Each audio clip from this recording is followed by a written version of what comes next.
Juste ça, hein. Tu sais, pour vendre, il y a plein de techniques. Il y a des mecs qui vont te faire, ouais, d'abord il faut commencer par ça, puis un avis client, puis je sais pas quoi, puis mon cul, puis envoyer 6 emails. Tout ça, dans le fond, on s'en fout. Salut YouTube, aujourd'hui je vais te parler d'un petit sujet autour de la vente, surtout comment il faut aborder une vente, quelles sont les erreurs classiques que la plupart des gens font quand ils ont envie de vendre quelque chose. Et je vais un peu t'expliquer l'ordre des choses, comment tu dois aborder une vente. Rien que ça, on attaque tout de suite. Alors, tout d'abord, avant de te donner le secret ultime de la vente et t'expliquer comment tu as pété des millions avec ta chaîne YouTube, avec ta boutique Shopify, avec ce que tu veux, le truc qu'il faut comprendre, c'est l'erreur de base que la plupart des gens font. Ok. Typiquement, on va prendre Jean-Kévin qui fait du dropshipping et ils vendent des perceuses sur Internet. Très bien, le business, il est là, il n'a plus qu'à faire ses ventes, il a un fournisseur qui est solide, il a une boutique qui fait à peu près pro, ça passe. De là, comment il va vendre sa perceuse? Eh bien, la plupart du temps, ce que les mecs vont faire, ils vont commencer par décrire le produit et lister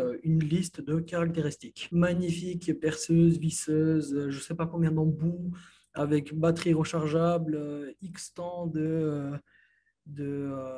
enfin, la batterie tient X heures, je ne sais pas quoi. Enfin, ils vont commencer à lister plein de choses. Ils vont dire, OK, tu vas pouvoir faire ça avec tel embout, avec telle chose, à tel millimètre, avec une telle autonomie de batterie. Et entre nous, qu'on soit bien d'accord, ce sont des choses qui sont essentielles à la vente. C'est des choses que tu dois absolument mettre en place lorsque tu veux créer un processus de vente. Mais le problème, c'est que, mon ami, ce n'est pas par là qu'il faut commencer. Quand on commence, enfin, surtout quand les gens vont te raconter, vont te détailler le produit et vont te dire, OK, il y a ci, il y a ça, il y a ça. Là, on est dans la partie convaincre. Là, on parle directement au rationnel de la personne. On se tape avec son cerveau. Automatiquement, quand tu affrontes le cerveau d'un mec d'en face, il y a de la résistance. Et ce qui va se passer, c'est que le mec, il va opposer une résistance, il va dire, t'es un mytho, je me barre, je n'ai rien à foutre, j'ai déjà vu plein de connards comme toi, je me suis déjà fait arnaquer, non merci, en plus le site, il pue le dropshipping, tu connais quoi, classique. Alors, comment il faut aborder une vente de la manière la plus correcte possible et que ça fasse des ventes au maximum? Tout d'abord, quand tu commences, il ne faut pas attaquer directement avec du rationnel, excuse-moi, il faut commencer par parler au côté émotionnel de la personne. On doit attaquer ses croyances. Okay. Et c'est là qu'intervient le côté persuasion, le côté persuasif. Quand on parle de persuasion, on touche au côté sentimental. Quand on parle de convaincre, on touche au côté rationnel des choses.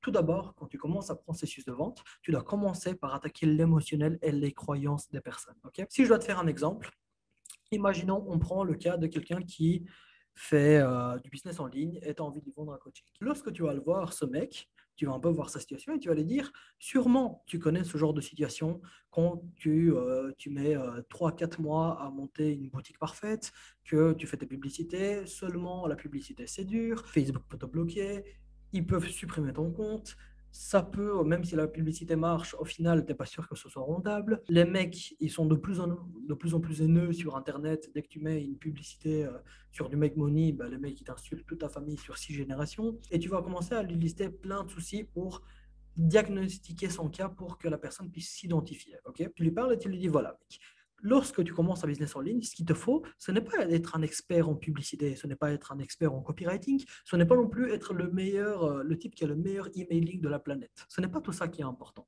Parce que tu as bien vu, tu as déjà essayé de faire de la publicité Facebook, ça n'a pas marché. Tu as déjà essayé de faire des pages de vente, des tuiles de vente, ça n'a pas forcément bien marché. Tu as déjà essayé de faire du mailing, tu as des taux d'ouverture pourris, le taux de clic encore plus pourri. Les gens, dans le fond, ils s'en foutent de ce que tu leur écris. Tu connais tout ce genre de situation.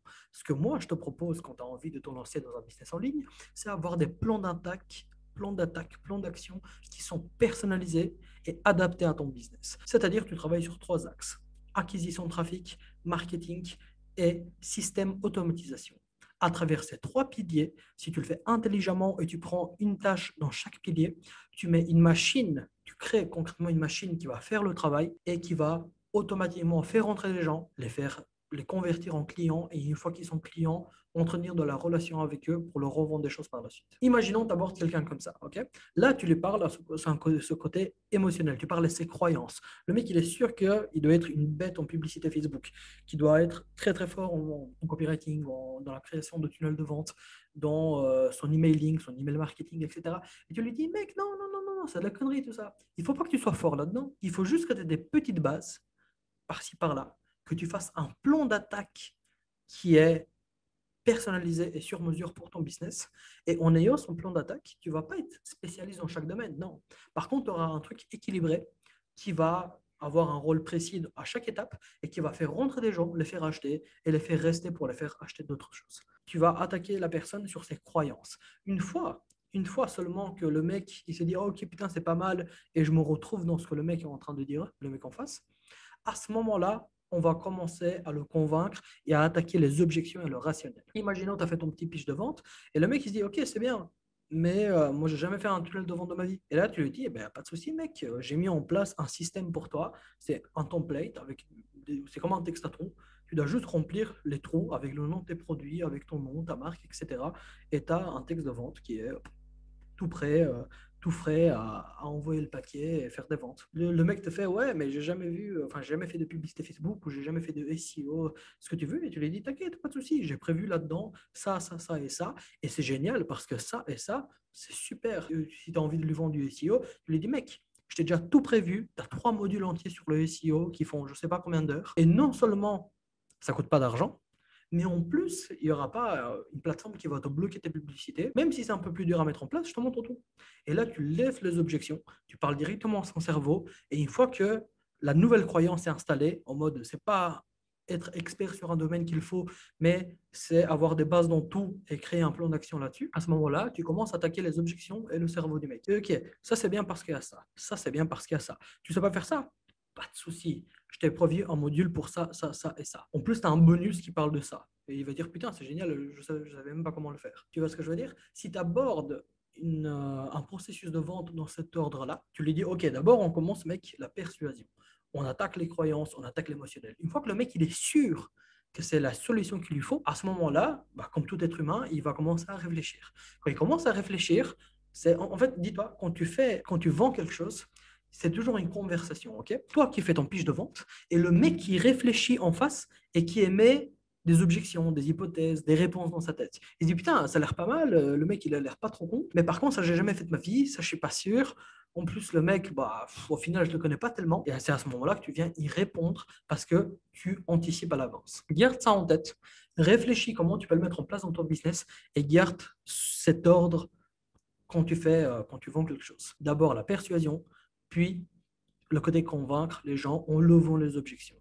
Si tu arrives à mettre ces deux trucs en place, juste ça, hein, tu sais, pour vendre, il y a plein de techniques. Il y a des mecs qui vont te faire, ouais, d'abord il faut commencer par ça, puis un avis client, puis je sais pas quoi, puis mon cul, puis envoyer 6 emails. Tout ça, dans le fond, on s'en fout. Tout le monde s'en bat les couilles, littéralement. Et je te le dis avec la plus grande honnêteté dont je peux faire preuve, c'est que tout ça, ça marche. C'est très bien. Mais il y a plein de techniques différentes pour avoir la même base. La même base, c'est quoi? Comprendre ce que le mec en face il a dans la tête, comment il réfléchit, s'adapter à sa situation pour qu'il se sente concerné, que le mec, quand il lit ton début, le début de ton texte de vente ou de ta vidéo de vente, il dise putain, ça c'est moi, ou ça c'est ça qu'il me faut. Une fois qu'il va se dire ça, il va se dire putain, ça a l'air pas mal, mais ça a l'air dur quoi. En plus, il y a ça que je connais pas, et ça que je connais pas, et puis il fait t'inquiète pas, mon ami. Maintenant que tu en es sûr, ça, dans le programme, il y a ça. En plus, il y a ça. Un service après-vente qui est disponible 24 heures sur 24. Et en plus, tu as accès à un groupe Facebook avec des gens qui sont dans la formation ou dans le coaching ou dans ce que tu veux, qui ont la même chose que toi, que tu pourras échanger avec eux. En plus, chaque semaine, je te fais un coaching groupé pour répondre à toutes vos questions. Tu vois, je vais en venir. Tu n'es pas obligé de blinder ton programme avec de tout, hein, mais l'important, c'est que le mec, il se dise, oh putain, j'ai pas trop envie d'y aller parce qu'il y a ça qui manque ou il y a ça qui me pose problème. Et toi, t'anticipes à l'avance et tu dis non, non, non, non, t'inquiète, il y a tout dedans. Le programme, il y a tout dedans. Réfléchis pas, prends-le. Il est fait pour toi. Et si le mec, il arrive à se dire ça, là, c'est jackpot. Là, tu as tout gagné, mon gars. Et attention, quand je te dis de lever les objections et anticiper ce que le mec va se dire dans sa tête, je te dis en aucun cas de lui mentir. Qu'on soit bien d'accord. Mentir les gens et faire de la merde, arnaquer les gens, ce que tu veux, ça ne marche pas. Enfin, si, ça marche au début, mais ça marche combien de temps? Imaginons, tu fais de la merde, tu arnaques les gens. Ok, ça marche bien pendant 2 mois. Après 2 mois, d'autant plus si tu montes ton visage, bah, mon gars, des têtes, t'en as qu'une. Ta tête, il y a une cocarde escroc sur ton front et tu pourras jamais t'en débarrasser. Internet, ça va très vite. Une fois que tu as niqué un mec à gauche, ce mec, il va parler à ses 10 potes, qui vont parler à leurs 10 potes, si tu as un mec un peu plus vénère, il va t'insulter sur tous les réseaux sociaux. En plus, il y a un mec qui va faire une vidéo réaction sur YouTube quand ton contenu pour essayer de l'arnaque. Et ça va très très vite. Et surtout, ça va finir par te rattraper. Si tu crois un peu à tout ce qui est karma, loi de l'attraction, etc., ça va te retomber dessus à un moment donné. Moi, j'y crois de manière très, très, très forte. Je suis sûr qu'à un moment donné, si tu fais de la merde, il y a quelque chose de mal qui va t'arriver. Donc, le seul moyen de faire de la thune et gagner vraiment sa vie avec son business, c'est apporter de la valeur, mec. Une fois que tu apportes de la valeur et que le mec en face, pourquoi les gens achètent principalement? Soit parce que tu résous le problème de quelqu'un, soit parce que le mec il t'adore. Hein. Tu prends genre un Cyprien ou un Norman, le mec qui sort une marque de compas, bah, tout le monde va l'acheter parce que c'est Cyprien, il est génial, ou c'est Norman, il est génial. Alors que toi, tu fais la même marque de compas, tout le monde s'en fout royalement. Donc, soit les gens t'aiment profondément, donc ils achètent bah, tout ce que tu produis, soit tu réponds à un vrai besoin. Et répondre à un vrai besoin, tu sais, c'est pas si compliqué. Si tu as des connaissances sur un domaine et que tu as dû les apprendre, c'est que tu as eu un besoin à un moment donné. Si toi, tu l'as eu, forcément d'autres personnes l'ont eu. Essaye de trouver la bonne manière pour le communiquer, le montrer devant les bonnes personnes. Et ces gens t'enverront de la thune pour savoir ce genre d'informations que tu as et qui leur manque et dont ils ont besoin. Voilà, au final, c'est pas plus difficile que ça. Hein. Tu veux faire de la thune, donne de la valeur aux gens. Et toi, donneras la thune. On se laisse là-dessus. C'est un beau mot de la fin. Si tu veux monter un business, si tu veux démarrer un business, je t'ai mis en description une formation vidéo que je t'ai fait. C'est un guide de à peu près 1 heure et demie. Je te reprends une checklist que je fais à chaque fois que je lance un nouveau business. Et à la fin, je t'ai mis un petit bonus à la fin. C'est mon expérience du dropshipping. Je l'ai fait pendant à peu près 1 an et demi. Puis je te dis un peu comment ça s'est passé pour moi, pourquoi j'ai arrêté, comment j'aurais pu faire mieux parce qu'au début j'étais nul et comment moi je te conseille de le faire si maintenant tu es dropshipper. Voilà. J'espère que ça t'a plu. Tu peux t'abonner, lâcher un petit like parce que je le veux bien. Et je te dis à la prochaine pour une nouvelle vidéo.